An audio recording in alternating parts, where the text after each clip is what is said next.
ఆగని గళం ప్రజాబలం AR5 news కి స్వాగతం.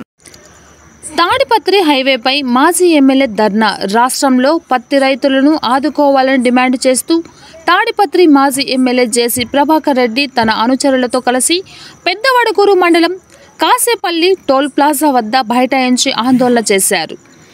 ఏపీ సీఎం డౌన్ డౌన్ అంటూ నినాదాలు చేశారు. రోడ్డుపై ధర్నా చేయడంతో కిలోమీటర్ల మేర వాహనాలు నిలిచిపోయాయి.